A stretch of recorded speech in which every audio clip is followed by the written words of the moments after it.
지역사회를 가장 두려움에 떨게 만드는 범죄는 뭘까요? 범행 수법이 잔혹한 범죄일까요? 아니면 범행 대상이 사회적 약자인 범죄일까요? 물론 뭐 이 두 가지도 그렇겠지만 어쩌면은 범행 동기나 이루고자 하는 목적이 뚜렷하지 않은 범죄. 마치 범행 대상을 이 무작위로 고른 것 같은 이른바 묻지마 범죄 같은 게 그런 만한 게 없을 겁니다. 이 오늘 재구성할 판결에 다룰 사건도 발생 직후에 시민들 사이에서 묻지마 범죄로 인식되면서 불안감이 아주 높아졌던 사건입니다. 이 사건은 서울 송파구에 있는 구립도서관에서 공부를 마치고 인근에 있는 경기도 하남시에 있는 집으로 돌아가던 여고생이 살해당하면서 시작이 됐습니다. 육교로 빨리 와달라 이렇게 112에 도움을 요청하는 신고 전화를 걸었던 사람도 바로 숨진 여고생이었죠. 신고가 접수된 지 6분 만에 경찰이 현장에 도착을 했지만 흉기로 인한 상처로 출혈이 많았던 이 여고생은 병원 후송 4시간 만에 결국 숨을 거두고 말았습니다. 끔찍한 범행을 누가 그리고 왜 저질렀는지 확인하려고 경찰이 현장 감식에 나섰지만 여고생의 지갑 그리고 지갑 속에 있는 물건도 그대로였고요. 성범죄의 흔적조차 발견되지 않으면서 사건은 점점 미궁에 빠져들고 있었는데 곧바로 범인이 검거되지 않으면서 일대 주민들은 묻지마 살인 가능성을 의심하면서 늦은 밤 시간에는 외출까지 꺼리는 모습까지 나타났죠. 이 귀갓길 여고생을 잔혹하게 살해하고 또 사라져버린 범인의 정체 무엇이었을까요? 그리고 이 사건은 주민들의 우려처럼 동기도 목적도 뚜렷하지 않은 묻지마 살인이었을까요? 판결의 재구성에서 확인해 보시죠.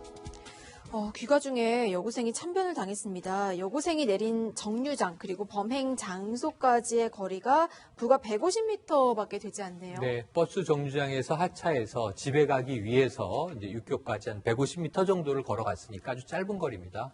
이 여고생이지 않습니까? 밤에 도서관에서 공부를 한 것 같습니다. 송파도서관 앞에 버스 정류장에서 버스를 탔고요. 확인이 됐습니다. 네. 그리고 경기 하남시 감일동에 있는 버스 정류장에서 내렸어요. 그리고 불과 150m 정도 갔을 때 안타까운 사건이 벌어진 것 같은데 그게 10시 42분경이에요. 저녁? 네, 밤 10시 42분에 여고생 본인이 직접 경찰 112에 신고 전화를 한 겁니다. 그러면서 흉기에 찔렸다. 피가 많이 나고 있다. 와달라 이 요청을 한 거죠. 경찰이 긴급 출동했습니다. 6분 만에 현장에 도착했거든요. 출혈하고 있는 여고생을 찾았어요. 예. 병원으로 옮겼고 수술까지 이제 이루어졌는데 신고 시간으로부터 불과 4시간 만에 그러니까 그날 밤을 보내고 새벽 시간에 사망에 이르고 만 겁니다. 그런데 이 하남의 이 인근에 있는 상가 주민이 이 당시에 그 이야기하기를 사실은 저녁 7시 전후만 되면 빠르면 6시 반, 늦어도 한 7시 반이면 인적이 모두 끊기기 때문에 상가도 모두 문을 닫고 집으로 돌아간다. 그럼 이게 해가 지기 한 전부터 사실 그 10시 때 시간까지는 인적이 없는 곳이라고 봐야 됐기 때문에 예. 많은 시민들이 두려움을 느끼고 무서웠던 사건입니다.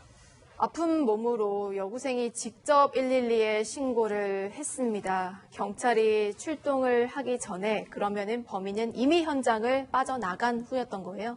예, 맞습니다. 범행 장소는 평소에 차량 통행하고 인적이 드문 고가도로였는데요. 그 인근에는 바로 주변에 경사가 급한 낭떠러지가 있고 불빛도 거의 없기 때문에 만약에 이곳의 지리를 모른다면 네. 도주할 때 부상의 위험도 있는 상황이었습니다. 그래서 범인은 인근 거주자일 것으로 추정되는 상황이었습니다. 이곳의 지리를 잘 알고 있을 것으로 추정되는 남성입니다. 범인은. 그런데 안타깝게도 이 사건을 목격한 사람은 없었습니다. 그렇다면 CCTV에 찍힌 건 없나요? 이 범행 현장 가까운 곳에 변전소가 있었습니다. 여성이 이제 집으로 가는 귀갓길 길목에 있었고 변전소는 이제 공공시설이다 보니까 CCTV가 있었어요. 그런데 CCTV를 확인해 봤지만 의심 가는 사람의 얼굴을 특정할 만한 영상이 찍히지 않았던 게 이게 9월이라서 현장 주변에 나무가 정말 이렇게 나뭇가지가 울창하게 이렇게 나뭇가지가 번성해 있는 상황이라서 CCTV의 시야를 가리고 있는 상황이었어요. 그래서 도로 쪽에 있는 CCTV에 조금 경찰들이 기대를 해봤는데 이 도로 쪽에 있는 CCTV는 또 가로등이 강하게 들어오면 이 가로등 불빛 때문에 제대로 이제 녹화가 되지 않고 이제 뿌옇게 번져 보이거든요. 빛 번짐 때문에. 그래서 녹화 상태가 좋지 않다 보니까 현장 주변 CCTV 영상 확인만으로는 이 범인의 얼굴을 특정할 수 있는 상황이 아니었죠. 목격자도 없고요. CCTV에서도 용의자를 추적할 어떤 유의미한 화면이 나오지 않았습니다. 팀장님, 그럼 경찰은 이제 뭘 어떻게 해야 되나요? 자, 일단 보시면 그 버스 정류소에서 입구까지 150m. CCTV는 있었지만은 정확히 인적사항이 안 나왔다. 왜냐하면 인상 차이가 정확히 안 나왔어요. 그렇다고 한다면은 목격자를 찾아야 되는데 목격자도 없다. 그렇다고 해서 선문서를 해야 되는데 하남서 관할이기 때문에 하남서 당직방만 빼놓고 형사 전원을 투입을 했고 네. 또 경기청 광역수사대라고 있어요. 형사들이 모여서 전문적으로 형사 사건만 수사하는데 광역수사대 65명을 동원했으니까 전담반이 그렇게 된 거예요. 하다 보면은 탐문수사도 하지만은 CCTV의 화질도 조금 또 선명하게 하는 방법이 있거든요. 그러니까 CCTV도 전담에 수사하고 탐문수사도 하고 하다 보니까 어느 정도의 용의자를 추정할 수 있는데 그걸 보면은 거기에 그 CCTV에 나온 사람 중에 의심이 가는 사람, 즉 용의자가 한 몇 사람이 나타나게 된 것이죠. 추려졌군요. 이런 용의자가 조금씩 범인을 찾을 수 있겠다는 희망이 좀 생기기 시작하는데 탐문 수사에서는 뭐 진척이 네. 있었나요? 탐문 수사가 이때 너무 힘들었어요. 아까 9월이라고 말씀하셨죠? 2013년 9월 이때 추석이 있는데 추석이 가장 긴 연휴였던 해입니다. 보통 이제 토요일, 일요일과 추석 사흘 연휴가 붙으면 5일을 쉬게 되잖아요. 이럴 때 우리는 기뻐하죠, 대체로. 아, 황금 연휴다. 근데 이 수사팀 입장에서는 주민들이 없는 거예요. 다 귀성했을 거 아닙니까, 네. 대부분. 안 그래도 이제 가가호 많은 수가 아닌데. 그러니까 300명의 기동대를 투입했지만 방문하는 집마다 다 귀성을 떠나고 빈집들이 많고 그러니까 물어볼 수 있는 주민조차 없는 아주 답답한 추석 연휴, 추석 명절을 보냈습니다. 이제 추석 연휴가 끝나고 나면은 아까 용의자로 의심되는 그 유력 용의자를 중심으로 수사가 본격적으로 진행이 됐을 텐데 결과 어떻게 됐나요? 뭐 기동대가 뭐 한 300여 명 정도가 동원돼서 현장 주변 이제 샅샅이 이잡듯이 뒤졌는데 그 주변에 주차돼 있던 차량에 블랙박스 영상을 확보를 합니다. 그런데 그 블랙박스 영상 속에서 이 육교 범행 장소인 육교에서 가까운 거리에 있는 그 도로변에 자전거를 타고 있는 수상한 남성의 모습이 포착됐어요. 자전거를 탄 남성. 네, 그런데 이 자전거를 탄 지금 보시는 모습이 자전거를 타고 쭉 지나가는 모습이 보이시죠? 그런데 이 숨진 여고생이 경찰에 신고를 한 시점 10시 42분이라고 하지 않았습니까?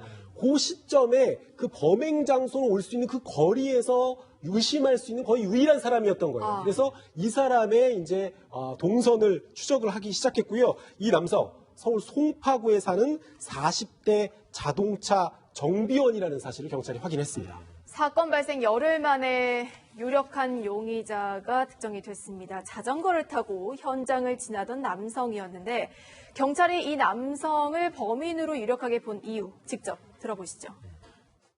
사건 발생 직전 바로 옆 버스 정류장에 자전거를 세워두고 앉아있던 한 남성을 사건 현장 접근이 가능한 유일한 사람으로 보고 이를 유력한 용의자로 지목했고 발생 시간대, 발생 현장 육교에 접근할 수 있는 사람은 버스 정류장에 앉아있던 피의자가 유일하다는 사실을 확인하였으며 현장에서 접근할 때와는 달리 범행 장소 이탈 시 다급하게 도주하는 모습과 주거지 주변에 잠복하면서 귀가 시 주변을 두리번거리는 등 경계하는 피의자 모습에서 유력한 용의자로 판단하였습니다. 팀장님, 여러 가지 정황상 이 남성이 유력해 보이긴 하거든요. 이 남성 자백을 했나요? 자백을 부인했죠. 처음에는 부인했는데 지금 보다시피 그 현장 상황에서 있던 사람, 두 사람이 용의자가 유력한 거고 또 그리고 행동 자체가 좀 수상하게 하지 않습니까? 그래서 압박을 가한 거예요. 계속 추궁 하다 보니까 본인이 이제 변명하기는 그 주거지가 5km가 된다고 그래서 사는 집이 근데 5km까지 운동하러 왔다고 하지만 너무 멀지 않습니까? 그래서 계속 추궁하다 보니까 실제 자백을 하게 된 거예요. 그러니까 자전거를 타고 그 현장에 운동했다. 내가 뭐 그 시간에 왜 거기를 지나겠느냐라고 얘기를 했는데 경찰이 이제 증거를 들이대니까 말을 못한 건데 그 증거라는 게 의류가 발견됐어요. 그리고 신발을 세탁한 흔적이 나오면서 그러면서 이제 더 이상 자신의 범행을 발표할 수 없는 상황이 됐던 거죠. 지금 보면은 범행 장소하고 또 범인의 거주지가 상당히 멀어요. 그러니까 5km가 되는데 처음에는 왜 인적 지리를 잘 알았을 가능성이 높은 이웃일 거라고 생각했는데 아니네요, 보니까. 예, 근데 사실 이 사람은 이 인적지리를 잘 알았습니다. 왜냐하면 그 전날에도 자전거를 타고 그 자기의 뭐 후배가 운영하는 호프집이 하남 쪽에 있는데 거기로 자전거를 타고 왔다가 또 이제 뭐 한두 잔 마시고 돌아가고 그러니까 똑같은 경로를 바로 그 범행 전날에도 왔던 것입니다. 그래서 이 범행 당일날도 자전거를 타고 자전거길을 타고 왔다가 네. 이렇게 범행에 이르게 된 것이었습니다. 그날 그러면은 이 남성이 어떻게 이 여고생을 살해했던 거예요? 범행 현장 주변의 그 버스 정류장에 도착해 앉아 있다가 안쪽 골목에서 육교로 연결된 계단을 발견하고 육교 위로 올라가서 22시 40분경 그곳에서 이 여고생이 사진을 찍고 있었다고 네. 해요. 근데 처음에는 말을 걸면서 다가갔는데 흉기자로 피해자를 위협하니까 피해자가 반항했습니다. 그렇게 하다 보니까 이 저항한 틈에 살해를 한 것이죠. 경찰이 나중에 확인을 한 바에 따르면 이 남성이 집으로 돌아간 다음에 범행 과정에서 자신의 이제 옷에 혈흔 같은 게 묻을 수밖에 없잖아요. 신발에도 그런 부분이 있었는데 이게 추석 연휴 기간이 있었으니까 세탁을 다 해버렸고 직접 커다란 대야에다가 이제 물이나 세제를 담궈놓고 이렇게 세척을 하는 바람에 이제 DNA 결정적으로 이 여성을 숨지겠다라고 하는 DNA까지도 인멸하려고 했던 그런 정황도 추가로 확인됐었죠. 체포 이틀 만에 결국 자신이 저지른 모든 범행을 자백한 범인 카메라 앞에서 죄송하다는 말을 남겼습니다. 범행하신 이유가 뭔가요? 죄송합니다. 정말 피해자의 가족분들 너무 죄송합니다. 마음속이 아픕니다. 도박빚이 많이 있으셨나요? 누군가 알리면 죄송합니다. 지금 검거된 직후의 모습을 보고 오셨는데 사실 검거되기 전까지의 행적을 보면 과연 이 남성이 반성을 하고 있나 하는 의심이 좀 들어요. 경찰 300명이 그 일대를 헤매고 다녔지 않습니까? 탐문 수사하고 추석 명절을 다 반납하고 보내면서 이 범인이 그 상황을 모르고 있었을까요? 보도도 되고 여러 가지로 경찰들이 또 노력을 하고 있는 과정들을 아마 숨어서 지켜보면서 네. 저는 개인적인 추정입니다만 이 회심의 미소를 짓고 있었을 수도 있겠다. 이런 식으로 가면 완전 범죄가 될 수도 있겠다라는 생각을 했을지도 모르죠. 지금 저기서 아까 기자들에게 무슨 얘기를 하면 죄송하다. 예, 죄송하다. 정말 희생자와 그 피해 가족들, 유가족들에게 죄송하다라고 이야기를 하거든요. 저는 하나도 그때도 지금도 믿어지지가 않습니다. 않았었고요. 네. 왜냐하면 그 이후에 직장이 있다고 아까 말씀드렸죠. 자동차 정비를 합니다. 멀쩡하게 자기 일을 하고 있었고 생업에 종사했고 여고생을 살해한 다음에 네, 그 다음에요. 그리고 추석 명절 때 명절 상여금을 받아서 도박할 계획을 세우고 있었어요. 그러니까 본인이 즐기는 일을 평소 그대로 즐기고 있었던 겁니다. 아까 도박빚이 많으셨나요? 그 이제 이 상황에 대한 것들이 보도되기 시작하면서 기자가 물어봤는데 도박을 굉장히 좋아했던 모양입니다. 금품에 대한 욕구도 있었던 것이고 그러니까 이런 상황에서 제가 보기에는 죄송하다는 말은 정말 거짓말로 들립니다.